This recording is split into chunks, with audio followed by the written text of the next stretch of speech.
Hello friends, मैं हूं doctor Priyank Sen, chief dermatologist, Aditya skin clinic and laser centre, Vadodara, Gujarat.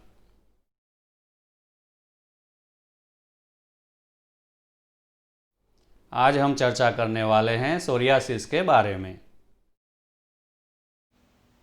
आज के इस वीडियो में जो टॉपिक कवर करने हम जा रहे हैं उसमें पहला है इंट्रोडक्शन, दूसरा है प्रिवेलेंस ऑफ सोरियासिस, तीसरा है बिफोर एंड आफ्टर पिक्चर्स, चौथा है टाइप्स ऑफ सोरियासिस, पांचवा पॉइंट है सोरियासिस होने के क्या क्या कारण हैं और क्यों होता है सोरियासिस, छठा पॉइंट है डायग्नोसिस कैसे करते हैं सोरियासिस को, सातवां पॉइंट है उसमें क्या क्या ट्रीटमेंट अवेलेबल हैं, आठवां पॉइंट है general tips to prevent the psoriasis, नौवां पॉइंट है पेशेंट का रिव्यू, दसवां पॉइंट है हमारे कॉन्टैक्ट डिटेल।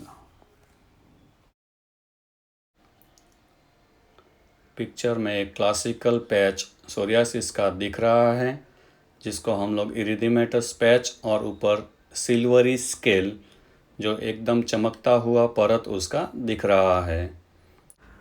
ये बड़ा पैच है सोरियासिस का जिसमें भी स्केलिंग बहुत अच्छे से दिख रही है।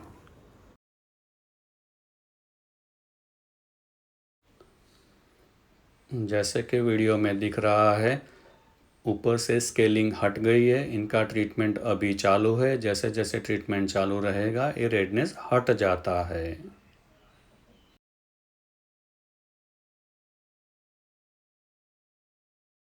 सोरियासिस एक ऑटोइम्यून डिजीज़ है, पूरी दुनिया में फैला हुआ है। मेल फीमेल दोनों को बराबर अफेक्ट करता है। 0.5 to 11.4% तक ऑल ओवर वर्ल्ड उसका प्रिवेलेंस भी है। अब हम देखते हैं बिफोर एंड आफ्टर पिक्चर्स। जैसे कि पिक्चर में दिख रहा है, सिर में होने वाला सोरियासिस, सिर में जो भी सोरियासिस होता है उनको लगाने के लिए medicated shampoo and medicated lotion market में अवेलेबल हैं जिनको हम प्रिस्क्राइब करते हैं और ट्रीटमेंट के बाद बहुत अच्छा रिजल्ट आता है। ये है हथेली में दिखने वाला सोरियासिस जिसको पामर सोरियासिस बोलते हैं। ये दूसरा मरीज जिनको भी हथेली में सोरियासिस दिख रहा है। और ये है प्लांटर सोरियासिस जो पाँव के तलियों में होता है। इनका भी ट्रीटमेंट करने के बाद रिजल्ट बहुत अच्छा आता है। जैसे कि पिक्चर में दिख रहा है, दोनों पाँव में सोरियासिस की परत जमी हुई दिख रही है और ट्रीटमेंट के बाद नॉर्मल होता हुआ। ये है लार्ज पैच सोरियासिस, पूरा बैक सोरियासिस के पैच से भरा हुआ है और ट्रीटमेंट के बाद में बहुत अच्छा रिजल्ट दिख रहा है। छोटे बच्चों में होने वाला सोरियासिस जिसको गटेट सोरियासिस कहते हैं और इसमें ट्रीटमेंट से बहुत अच्छे रिजल्ट आते हैं। जैसे कि पिक्चर में दिख रहा है, उसके निशान भी नहीं बचते हैं। ये सोरियासिस प्लाक टाइप सोरियासिस है। Before and after treatment, again guttate psoriasis front view, बहुत अच्छा रिजल्ट। सिर में दिखने वाला सोरियासिस ट्रीटमेंट के बाद में ऑलमोस्ट नॉर्मल स्किन हो जाती है। पाँव में होने वाला सोरियासिस जिसको सोरियासिस वल्गारिस भी बोलते हैं, बहुत बड़ा पैच है और ट्रीटमेंट के बाद में करीब करीब नॉर्मल हो गया है, उसके निशान बचे हुए हैं।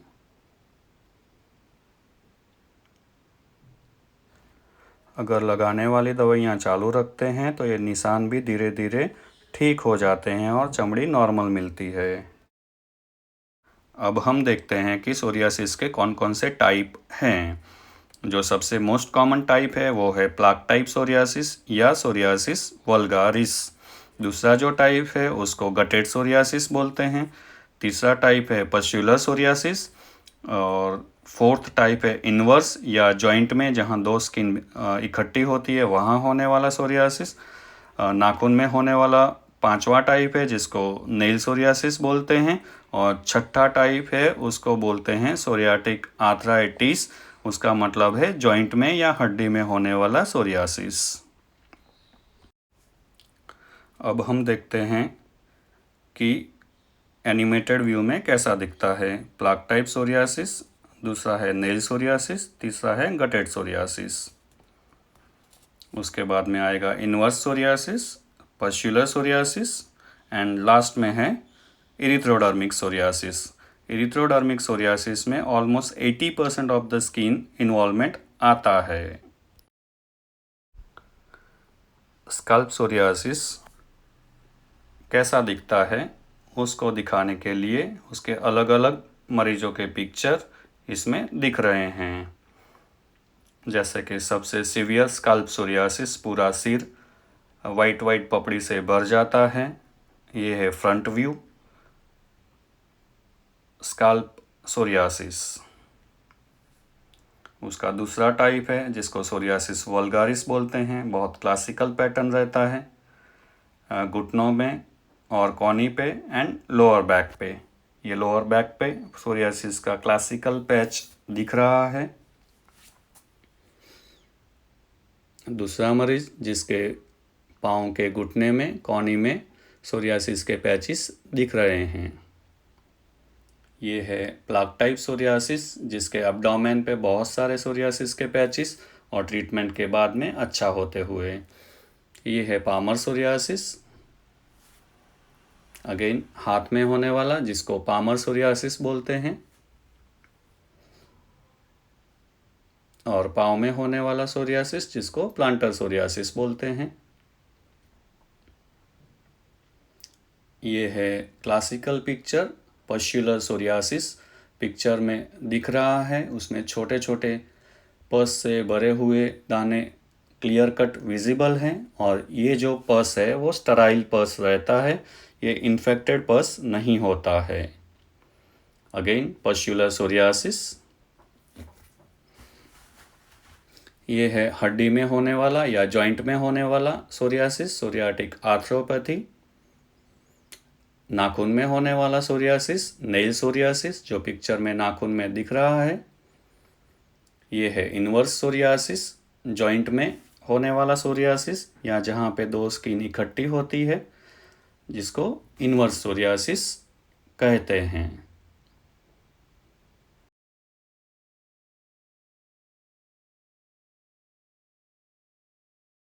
अब हम देखते हैं कि सोरियासिस के क्या क्या कारण हैं। उसके जो मेन कारण है वो आज हम देखने वाले हैं, जिसमें है आनुवंशिकता। नॉर्मली जो सोरियासिस जिन फैमिली में देखा गया है उनके फैमिली मेंबर में भी सोरियासिस पाया गया है, लेकिन उसके परसेंटेज 20 to 30% तक हो सकता है। और सेकंड मोस्ट कारण है छोटे बच्चों में, वो है थ्रोट इन्फेक्शन, जिसका कारण है स्ट्रेप्टोकोकल इन्फेक्शन, और स्ट्रेप्टोकोकल इन्फेक्शन के बाद में गटेट नामक सोरियासिस का एक टाइप है वो पाया गया है।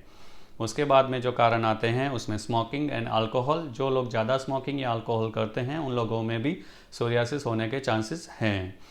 कुछ ड्रग्स हैं जिसमें भी सोरियासिस होता है। जो ड्रग हैं उसमें है anti depressant, anti hypertensive, anti fungal. वो जो ड्रग हैं वो ड्रग में उसके कुछ एक मॉलिक्यूल हैं वो सोरियासिस को स्टिमुलेट कर सकते हैं। लास्ट में मानसिक तनाव या स्ट्रेस, वो भी सोरियासिस होने का एक कारण पाया गया है। सोरियासिस होने का जो लास्ट कारण है वो विटामिन डेफिशिएंसी, जिसमें विटामिन डी डेफिशिएंसी होता है, या कैल्शियम की कमी के कारण भी सोरियासिस हो सकता है।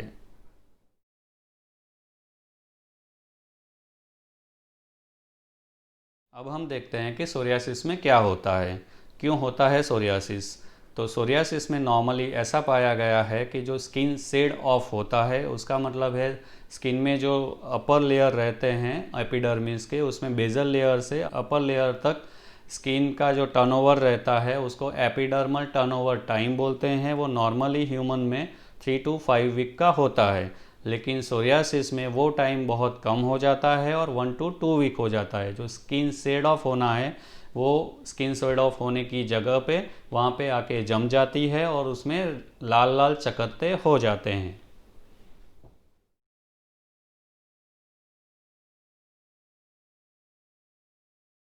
अब हम देखते हैं कि सोरियासिस को कैसे डायग्नोस करते हैं। जब भी सोरियासिस का मरीज़ क्लिनिक में आता है तो उनके क्लिनिकल एग्जामिनेशन में उनका स्किन का अपीयरेंस, सिर में पपड़ी निकलती है कि नहीं निकलती है, या उसका involvement, nail examination, joint examination, वो सारी चीज़ें क्लिनिकली एग्जामिन करके पता लगाया जा सकता है कि सोरियासिस इनको है या नहीं है। जब कोई कन्फ्यूज़न रहता है तो उसमें एक क्लिनिकल साइन भी आती है जिसको ऑस्पिट्स साइन बोलते हैं, और वो साइन हम लोग क्लिनिक में एलिसिट करते हैं, उनसे भी करीब करीब पता चल जाता है कि ये सोरियासिस है या नहीं है। और लास्ट में अगर पता नहीं चलता है तो बायोप्सी लेना रहता है। बायोप्सी का मतलब है चमड़ी का छोटा सा टुकड़ा लेबोरेटरी में भेजना और लेबोरेटरी में उसकी जांच करवाना, और जांच के बाद में लेबोरेटरी से उसके क्लासिकल साइन जो दिखते हैं उसके हिसाब से उसको डायग्नोस किया जा सकता है। जैसे आगे बताया, ऑस्पिट्स साइन वीडियो में करते हुए, ऑस्पिट्स साइन में एक ब्लंट ऑब्जेक्ट से स्किन की ऊपर की परत हटाते हैं, उसके बाद में पिन पॉइंट ब्लीडिंग पॉइंट को देखना रहता है। वो एक सोरियासिस के लिए क्लासिकल क्लिनिकल साइन है जो वीडियो में दिख रहा है। अब देखते हैं ट्रीटमेंट फॉर सोरियासिस। सोरियासिस में 4 तरह के ट्रीटमेंट अवेलेबल हैं। एक है क्रीम एंड लोशन, दूसरा ओरल मेडिसिन, तीसरा है लाइट थेरापी और फोटोथेरापी, एंड फोर्थ है बायोलॉजिक्स। लगाने वाली दवाई में सबसे कॉमन है first corticosteroid, second vitamin A analogue, उसको रेटिनॉइड्स भी बोलते हैं, थर्ड विटामिन डी एनालॉग जिसको कैल्सिपोट्रायल भी बोलते हैं, उसके बाद में आएगा coal tar and dithranol, moisturiser and salicylic acid. दूसरे नंबर पे है ओरल मेडिसिन्स। ओरल मेडिसिन में सबसे कॉमनली यूज़ होता है मिथोट्रेक्सेट, देन साइक्लोस्पोरिन, थर्ड है एसिट्रेटिन एंड फोर्थ है एप्रिमिलास्ट। ये जो दवाइयाँ हैं उसके लिए बहुत रेगुलरली ब्लड टेस्ट करवाने रहते हैं, तो आपके डर्मेटोलॉजिस्ट की निगरानी में ही ओरल मेडिकेशन लेना है। थर्ड पॉइंट है लाइट ट्रीटमेंट या फोटोथेरापी। उसमें सबसे कॉमनली अवेलेबल ट्रीटमेंट है narrow band UVB therapy, psoralen and UVA phototherapy, PUVA chamber और एक्साइमर लाइट ट्रीटमेंट, और ये सारी चीज़ें हमारे क्लिनिक पे अवेलेबल हैं। लास्ट ट्रीटमेंट अवेलेबल रहता है वो है बायोलॉजिक्स। बायोलॉजिक्स एक स्पेसिफिक प्रोटीन है जो इम्यून सिस्टम के एक स्पेसिफिक सिस्टम को ही टारगेट करता है। ये बहुत कॉस्टली ट्रीटमेंट है। इसमें जो मॉलिक्यूल मार्केट में अवेलेबल हैं उसमें है इनफ्लिक्सीमैब, इटानरसेप्ट, सेक्यूकिनामेब। ये सारी ट्रीटमेंट बहुत कॉमनली सोरियासिस में अभी यूज़ हो रही है। उसके लॉन्ग टर्म रिजल्ट अच्छे हैं, इसके साइड इफ़ेक्ट्स बहुत कम हैं, लेकिन बिकॉज ऑफ द कॉस्ट ये अभी इतना वाइड स्प्रेड यूज़ नहीं हो रहा है। अब हम देखते हैं जनरल टिप्स फॉर सोरियासिस। अगर सोरियासिस को आगे बढ़ने से रोकना है या उसको प्रिवेंट करना है तो ये सारी चीज़ें आप ध्यान में रख सकते हैं। पहले स्टॉप अल्कोहल। अगर आप मदिरा सेवन करते हैं तो उसको बंद करें। Stop smoking. अगर आप स्मोकिंग करते हैं तो उसको ना करें। नो स्ट्रेस, टेंशन नहीं लेना है। सॉल्ट रेस्ट्रिक्टेड डाइट, यानी कि खाने में नमक कम खाएं। ग्रीन लीफी वेजिटेबल्स ज़्यादा लें, खाने में फ्रूट्स ज़्यादा लें, ड्राई फ्रूट्स ज़्यादा लें। नॉनवेज अगर आप चाहते हैं खाना तो फ़िश आप ले सकते हैं, रेड मीट नहीं लेना है। हेल्दी डाइट खाने में लेना है। उसके बाद रहेगा रेगुलर एक्सरसाइज करें, रेगुलर मेडिटेशन करें।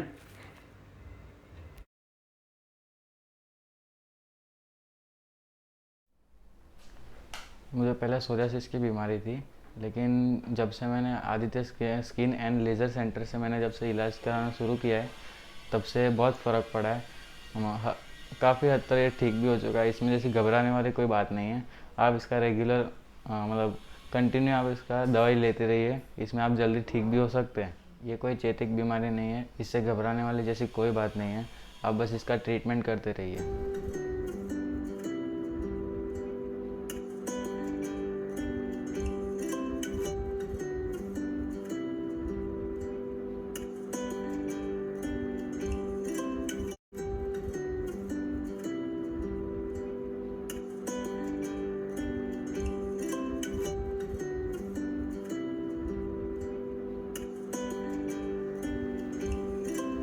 हमारे contact details: clinic 1 Monalisa business complex, Manjalpur, Vadodara. Clinic 2 Dex plaza near Jhavernagar bus stop, Waghodia road, Vadodara. आप हमें ऑनलाइन भी कांटेक्ट कर सकते हैं। ये है हमारा Aditya skin clinic and laser centre, Monalisa business complex, Manjalpur, Vadodara. ये है standard disclaimer of Aditya skin clinic and laser centre, Vadodara. Thank you very much.